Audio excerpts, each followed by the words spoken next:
So what's going on guys, K's here and welcome back to a brand new video. For today I will show you the first Descendant weapon tier list. In this game there are a lot of different weapons, and enemies you kill will frequently drop different ones. But the big question is, what weapons are the best and can do the highest damage possible? So I've done a bunch of testing and here are the results. If this sounds interesting to you, then let's get right into it. So then moving over to the first S tier weapon, and it is the Thunder Cage submachine gun. This is a great weapon for fast-paced combat.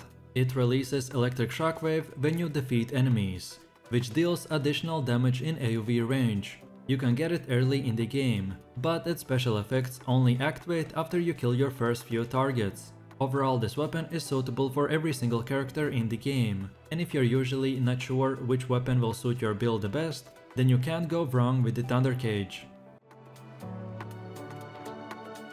So then for the second S tier weapon we have the Python submachine gun. This is another great weapon, as on hitting weak points, it will inflict a unique ability called the Prey.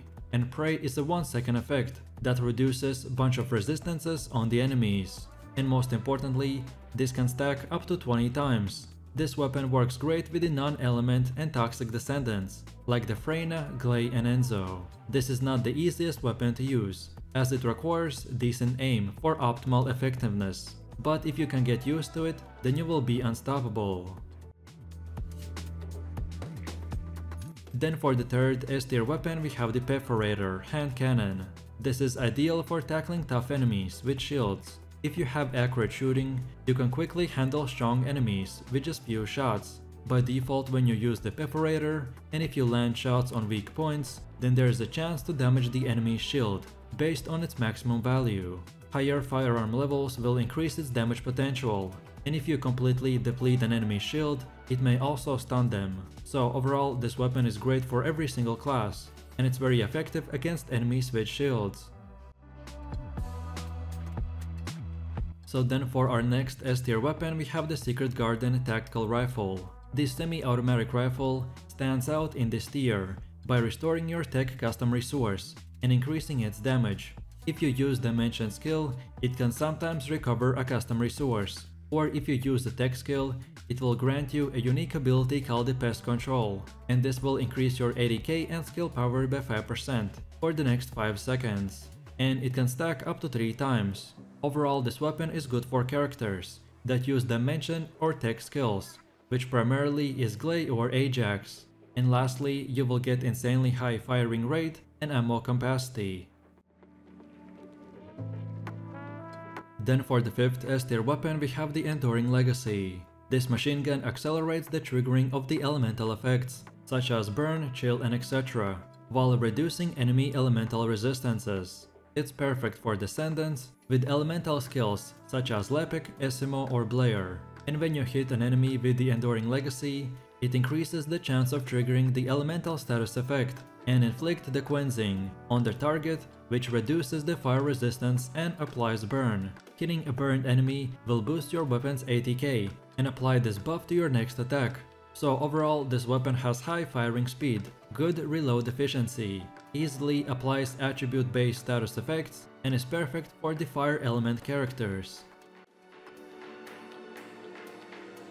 Then next up we have the Smithereens, which we will place right in the S tier. When you use the shotgun and hit enemies with all of your bullets, it will increase your critical hit rate and critical hit damage, and when you land a critical hit, it will give you a unique ability called the Amplification that increases your shell amount by 2 more bullets. Smithereens is perfect for critical focused builds, because they will boost insanely high your critical hit rate and damage.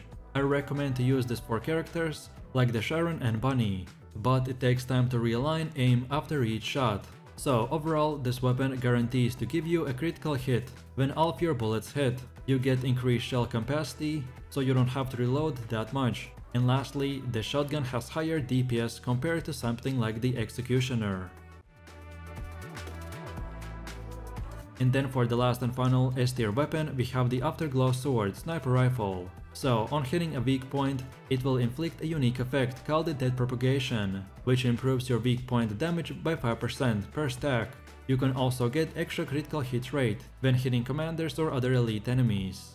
The Afterglow Sword is made to excel in defeating formidable enemies. With its high critical hit rate, mastering it demands considerable time and dedication, which makes it a rewarding challenge for good players. So overall, this weapon is suitable for every single character, and mainly most players use it in the third weapon slot, dedicated for mainly hard boss fights.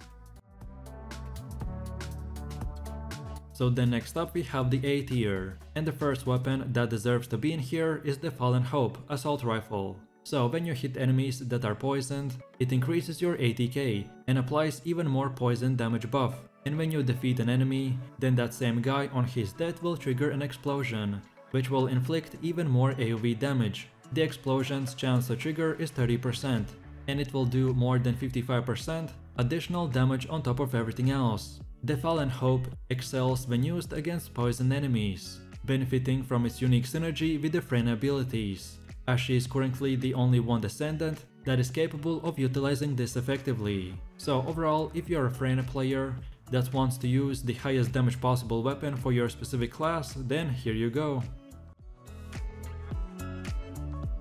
Then next up we have the Craig's Reverse Fate, which we will place right in the A tier. Here we have another tactical rifle that when you hit an enemy with the max shields, it will proc a bombardment and have a set chance to inflict a burn effect on the target. When both of these effects are activated together, they will do 100% more weapon damage in the first hit and then plus 10 extra % for the next 3 seconds. Overall, this weapon enhances your AoE damage. However, it reduces your accuracy by 20% for both aimed shots and hip fire. So then for the next A tier weapon we have the Executor shotgun. This is one of the game's strongest weapons. The more pellets that hit your target in a single shot, the more damage the shotgun deals. Additionally, the shots electrocute enemies, increasing its damage even more. And then when all bullets hit, the Executor's exhalation activates for the next 5 seconds. But missing shots reduces the effect range. On max power, firing removes the effect, boosts firearm ADK on hit, and electrocutes the target. Hitting that target further boosts the firearm ADK even more, and applies this buff to your next attack. Overall, I recommend to use this weapon for fast moving and up close and personal characters, like the Bunny and Sharon. Then for the next one we have the Wave of Light, which we will place right in the A tier. So after you reload the Scout Rifle, it will give you a unique ability called the Solar Halo that reduces your recoil by 50% and increases your critical hit rate by 45%. And then when you hit enemies while the previous Solar Halo ability is active, then now a brand new Lunar Halo ability will activate that lasts for 6 seconds and applies a 50% debuff on the enemy. So overall this weapon will boost your critical hit chance after reloading and will reduce enemy healing when hit afterwards. It offers superior DPS compared to something like the Blue Beetle, making it a versatile choice for every single Descendant. So then for one of the last A tier weapons we have the Sigvores Proof. This is a launcher that excels with its ability to stick and detonate grenades, which will deal a bunch of damage. However, its detonation timing could benefit from improvement, so it's possible that the devs might be buffing this weapon very soon. Overall, the Sigvores Proof is obtainable through the current Battle Pass Premium upgrade. It's very effective to clear weaker enemies with its AoE, and it will inflict burn, so mainly I recommend to use this weapon for only the Blair character. And then for the last and final A tier weapon we have the Nazeistras Devotion. This is a versatile hand cannon that reduces the enemy's defenses when hitting a weak point, making them easier targets. It also restores ally shields by sacrificing your mana. This is perfect for support-oriented Descendants like the Jerbear and Eugene. So the main selling point of why this weapon is so highly ranked is because when hitting an enemy's weak point, it applies the unique Devotion mark, which makes this gun great for starting boss fights to get insanely high single target damage. So then let's go over to the next B tier, and the first weapon that we will place in here is the Blue Beetle Scout Rifle. So when you use fusion skills, it will give you a unique ability called the Arcane Energy, or when you use the Singular skill, then it will give you a Purification skill Both of them will trigger 50% of the time, and the Arcane will give you increased skill critical hit rate, while the Purification will remove any debuffs from your target. Overall, the blue Beetle isn't the most powerful gun in the first Descendant, but it balances offensive and defensive play, making it reliable for versatile characters like the Yu Jin or Valby. Its buffs are tied to the skill usage, which can be somewhat inconvenient. Then next up we have the final masterpiece, that we will place right in the B tier. This is a very versatile handgun that offers various buffs upon each reload, such as increased critical hit rate and fire rate. However, the random nature of these buffs may not always be advantageous in every situation. Every single Descendant can use this weapon, but because of the 33% chance of getting one of the 3 buffs, it reduces your damage potential.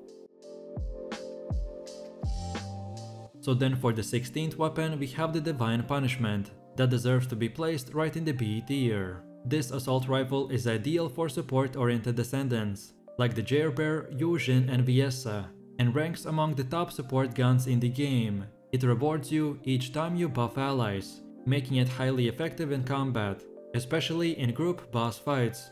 Overall, this weapon strengthens your defenses when you apply buffs. It also strengthens your firepower when applying debuffs, and finally it reduces your skill cooldown when healing.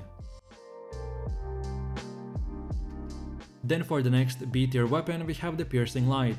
This sniper rifle excels in precision shooting, which makes it very easy to use. It is a strong choice for all characters, especially for Bunny, due to its high critical hit chance when hitting multiple enemies, and its ability to remove buffs from enemies. Overall, this has 100% chance to remove enemy buffs when hitting their weak point, and even a 100% chance of critical hit rate when hitting 2 targets with the same bullet penetration.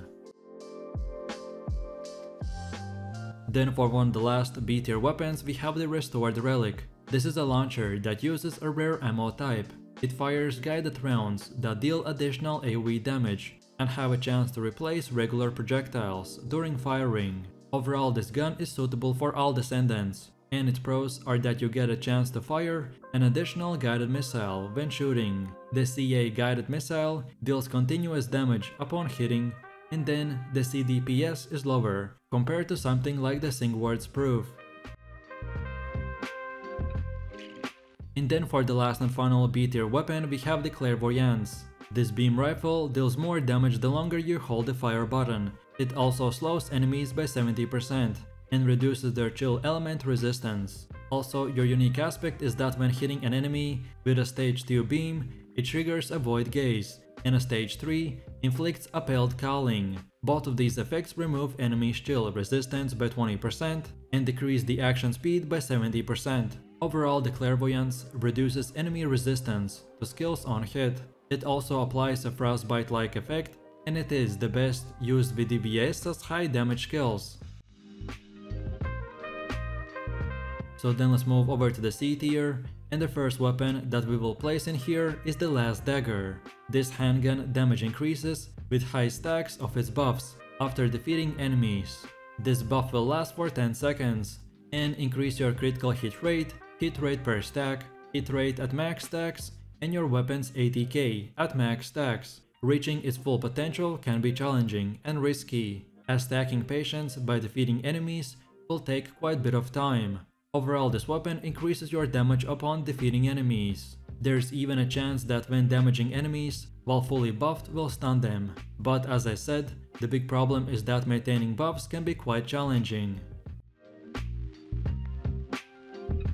And then for the last and final C tier weapon we have the Albion Cavalry Gun. This machine gun excels at dealing extra damage to stun or crowd control enemies, making it ideal for Descendants who can stun opponents, like the Sharon or Ajax.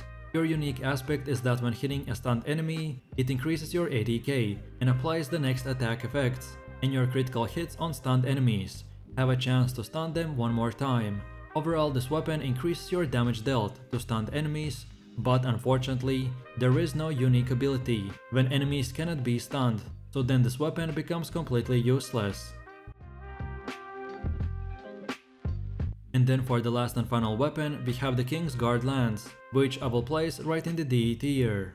This beam rifle has been known for its area control. Its special ability enhances duration and range with each activation, but demands significant setup time and practice to master. Overall, any Descendant can use it, and it has a wide range attacks. It can deploy a guard lance that disperses damage to nearby enemies when hit, but unfortunately, it requires quite a bit of practice to use effectively.